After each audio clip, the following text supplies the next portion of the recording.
شدید حالات رہے، یعنی صرف وضو کرنا ہی ہمارے لیے تو بہت مسئلہ تھا کہ وہ لوگ جنہوں نے کشمیر کو فتح کرنا تھا وہ سارے ٹائلٹ کے ارد گرد بندوقیں لے کے کھڑے تھے کہ یہ ڈی چوک والے ادھر وضو کرنے نہ آئیں۔ میں نے وہاں تقریر میں بھی کہا کہ یہ دیکھو گنے لے کے یہاں کھڑے ہیں، کشمیر جاؤ تم یہاں کیا لا رہے ہو، ٹائلٹ سے کیا؟ تو وہ بڑے خطرناک طریقے سے، یعنی وہ جو کئی فٹ گہرے گٹر بنے ہوئے تھے ان پر لکڑیاں رکھ کے تو عارضی ٹائلٹ بنائے ہم نے کہ اگر پاؤں پھسلتا تو پھر نکالنا بھی بڑا مشکل تھا کسی کا۔ تو بہرحال اللہ نے مدد کی، بھوکے تو ہم رہے لیکن بھوکے بھی نہیں رہے۔ تو اس انداز میں اگرچہ پتھراؤ لڑائی سوٹے نہیں، لیکن پھر بھی ارد گرد والے پولیس والوں کو بھی حیا تھی کہ ایسا ہمارا وہ جو فلیگ مارچ ہوتا تھا صبح کے ٹائم، جس وقت جھنڈے ہاتھ میں لے کے جو جہاں تک پولیس کھڑی تھی وہاں تک جو ہے وہ جب مارچ کرتے تھے، ہم جان بھی دیں گے یا نبی، ہم جان بھی دیں گے یا نبی، ہم جان بھی دیں گے یا نبی، ہم جان بھی دیں گے یا نبی۔ لائن پیچھے کرو یار، لائن پیچھے کرو، آپ لائن پیو۔ یا نبی، میں مر بھی گیا تو یا نبی، میں مر بھی گیا تو یا نبی، میں مر بھی گیا تو یا نبی، میری قبر پہ لکھنا یا نبی، میری قبر پہ لکھنا یا نبی، میرے کفن پہ لکھنا یا نبی، میرے کفن پہ لکھنا یا نبی، سیدی مرشدی یا نبی یا نبی، سیدی مرشدی یا نبی یا نبی، سیدی مرشدی یا نبی، سیدی مرشدی، اللہ نہ کھلی کرو، اللہ نہ کھلی، سیدی مرشدی یا نبی یا نبی، نعرہ تکبیر، اللہ اکبر، اللہ اکبر، کہ بالکل ہماری طرف ہی آ رہے ہیں یہ سیدھے۔ تو بڑا سارا منظر جو ہے وہ ایمانی رہا اور اللہ تعالیٰ نے کامیابی دی ہمیں۔ وہ راجہ ظفر اللہ کی رپورٹ نہیں ملی، بعد والوں کو بھی وعدہ کیا گیا۔ یہ بھی آج کے پروگرام کی خصوصی بات ہے کہ ہمارا آج بھی مطالبہ ہے، یہ مسئلہ ختم نہیں ہوا، کہ جن لوگوں نے یہ جرم کیا تھا وہ بے نقاب کیے جائیں، کیونکہ وہ چھوٹے مجرم نہیں، اگر نہیں ہوں گے تو وہ کچھ وقت کے بعد دوبارہ یہ حرکت کریں گے۔ اور ہمارا مطالبہ تھا کہ الیکشن سے پہلے، تاکہ یہ دوبارہ اسمبلیوں میں نہ آئیں۔ اور پھر ہمارا تو معاملہ مطالبے کا بھی پھر ختم ہو گیا جب انہوں نے کہا کہ اب تو بعض والے آ کے بیٹھے ہوئے ہیں اور وہ ہم سے مانگ رہے ہیں تو ہم انہیں دیں گے، اور انہیں بھی کئی مہینے نہ دی، لیکن بالآخر انہوں نے دعویٰ کیا داتا صاحب کے دھرنے کے، داتا صاحب کے سامنے جو دھرنا دیا تھا اس میں انہوں نے علل اعلان ایک فائل پکڑی ہوئی تھی اور یہ دعویٰ کیا کہ یہ ہمیں راجہ ظفر اللہ کی رپورٹ مل گئی ہے۔ یہ اپنی زبان سے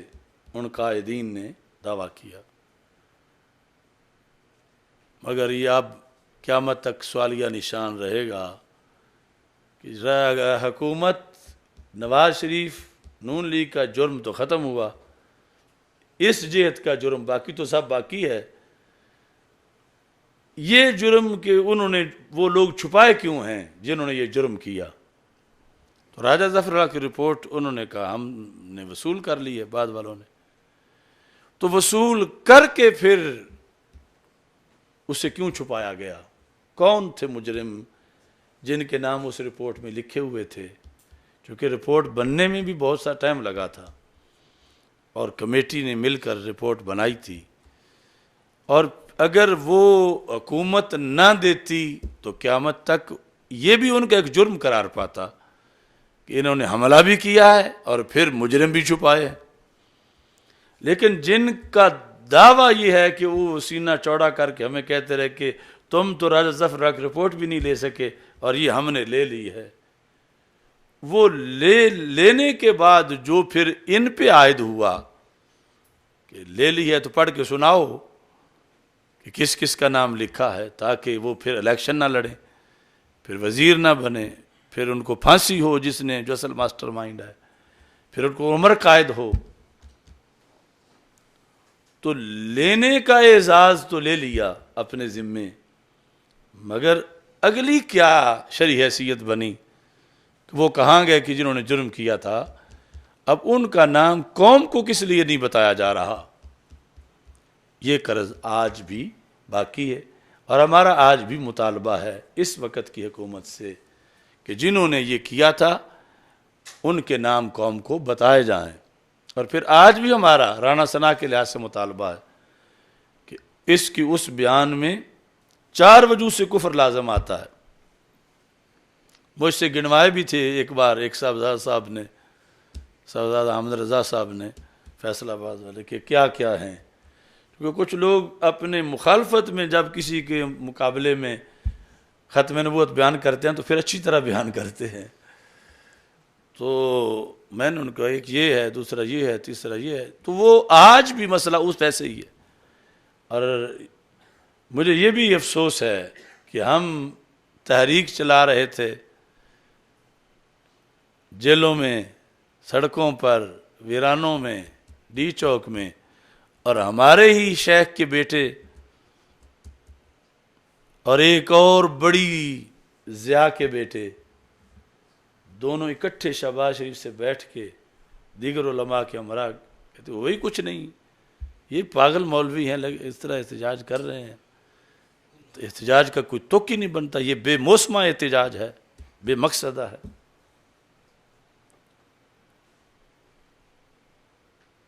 بلا وجہ نہیں چمن کی تباہیاں، کچھ باغ باہیں برق و شرر پہ ملے ہوئے، ایک طرف جان داؤ پہ لگی ہو اور دوسری طرف صاحبزادگان رانا ثنا اور شہباز شریف کے سامنے جو قوم کے تو مریدوں کے تو رہبر ہیں اور وہاں ہاتھ باندھے کھڑے ہیں، اور پھر ان کو تسلی دے رہے ہیں، یہ کوئی 2.5 بندے ہیں، کیا ان کا ہے، کوئی مسئلہ ہی نہیں۔ امین الحسنات نے بھی یہ کہا، محفوظ مشہدی نے بھی یہ کہا، اور وہ ہمارے پاس وہ ویڈیو بھی موجود ہے جب چلی۔ بے وقت احتجاج تھا اور آمکانہ احتجاج تھا، اس سے سارا نقصان بھی ہو گیا اور بدنامی بھی ہوئی، کیونکہ ہمارے مقابلے میں انہوں نے چلایا سب کچھ کہ یہ مولوی شر پسند ہیں، اور ختم نبوت پر تو کوئی حملہ ہی نہیں ہوا تھا۔ یعنی اگر وہاں منہ پہ سیاہی ملی ہے ساجد میر نے، تو یہ جو صوبائی یا قومی، ان کے پاس تو صرف ایم پی اے کی سیٹ تھی اور امین الحسنات وزیر بھی تھا، پھر یہ اپنی جگہ بڑے قبلہ نما بن جاتے ہیں اور کہتے ہیں کہ تڑپے ہیں مرغ قبلہ نما آشیانے میں، چھوڑا نہ کسی کو بھی تیرے تیر نے زمانے میں۔ تو یہ ان قبلہ نما لوگوں کا حال ہے، یعنی کہاں ختم نبوت جیسا مقدس عقیدہ اور کہاں چھوٹی سی وزارت یا ایم پی اے کی سیٹ۔ تو یہ ہے 12 اکتوبر کہ جس پر پھر ایک تحریک چلی، کچھ اثرات اس کے ڈی چوک میں مرتب ہوئے، اور پھر دوسری ضرب فیض آباد والی تھی، اس کے بھی اثرات مرتب ہوئے اور دنیا تک پیغام پہنچا، اگرچہ وہاں شہادتیں بھی ہوئیں، لیکن ایک آواز ختم نبوت کے لحاظ سے وہ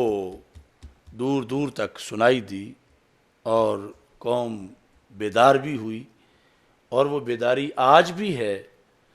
اور اس بیداری کو آگے مسلسل رکھنا اور شرعی دائرے میں رکھنا یہ بہت ضروری ہے، کیونکہ ہم تو وہ ہے نا کہ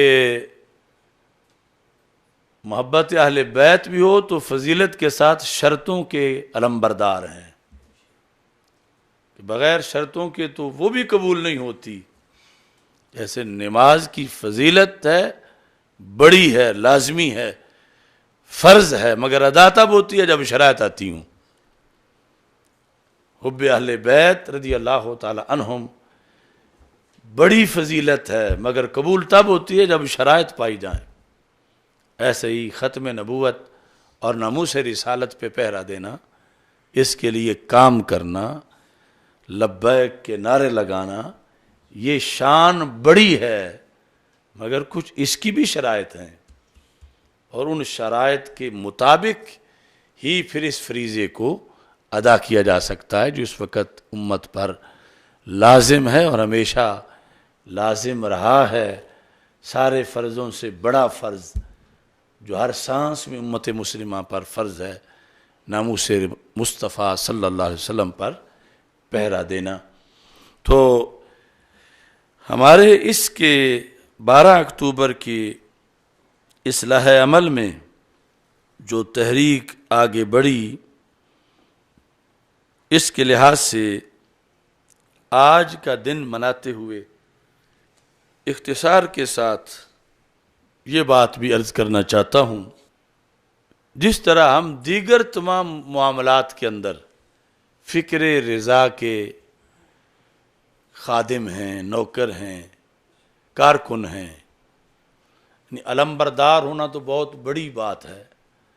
فکر مجدد الف ثانی رحمہ اللہ تعالی،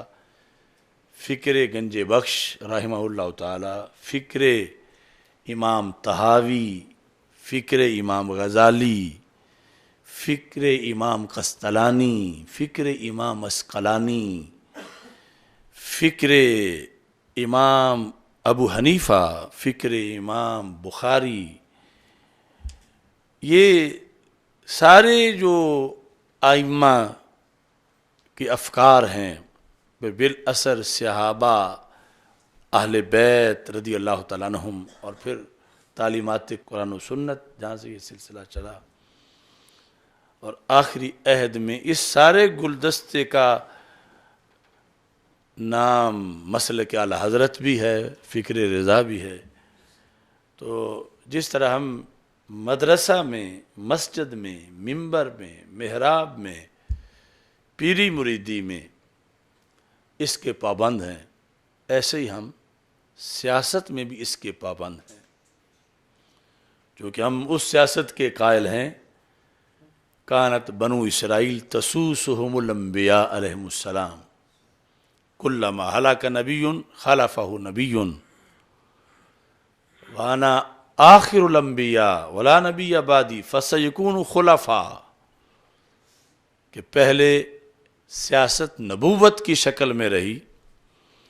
آخری وہ سیاست جو نبوت کی شکل میں رہی وہ رسول پاک صلی اللہ علیہ وسلم کی سیاست ہے. آپ نے فرمایا میں آخری نبی ہوں. اب آگے روئے زمین پر بظاہر سیاست خلافت کی شکل میں چلے گی، اب میرے خلفاء ہوں گے جو خلافت سیاست نبھائیں گے. تو نبوت آج بھی رسول اکرم صلی اللہ علیہ وسلم کی ہے، اور آج بھی نظام مصطفیٰ صلی اللہ علیہ وسلم ہے، آج بھی شریعت آپ کی ہے. تو سیاست جو وراثت نبوت ہے اس کی بھی شرائط ہیں. لکڑ ہضم پتھر ہضم یہ اس سیاست میں نہیں. وہ ایک لسانی ہے نا بمانہ شیطانی، وہ کہتا ہے مذہب جو بھی ہو مجھ سے روحانیت سیکھو. مطلب کیا ہے؟ خواہ کپڑے نہیں بھی پہنے بس نماز پڑھ لو. یعنی نماز کے لیے وضو شرط ہے، بہت لازم ہے، مگر روحانیت کے لیے عقیدہ اہل سنت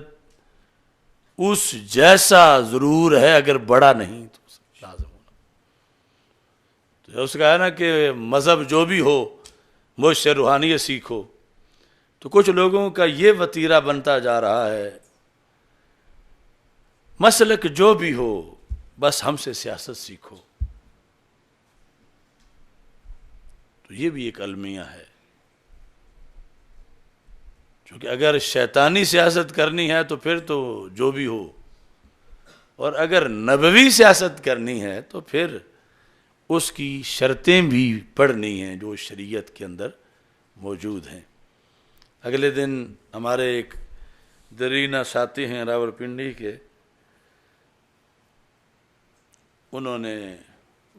وہاں ایک اجلاس میں تقریر کی جامعہ رضویہ میں،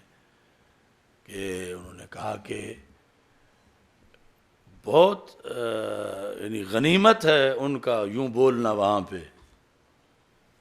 کہ جہاں کئی کاڑے کوے بیٹھے ہوئے تھے وہاں وہ پیر صاحب انہوں نے کہا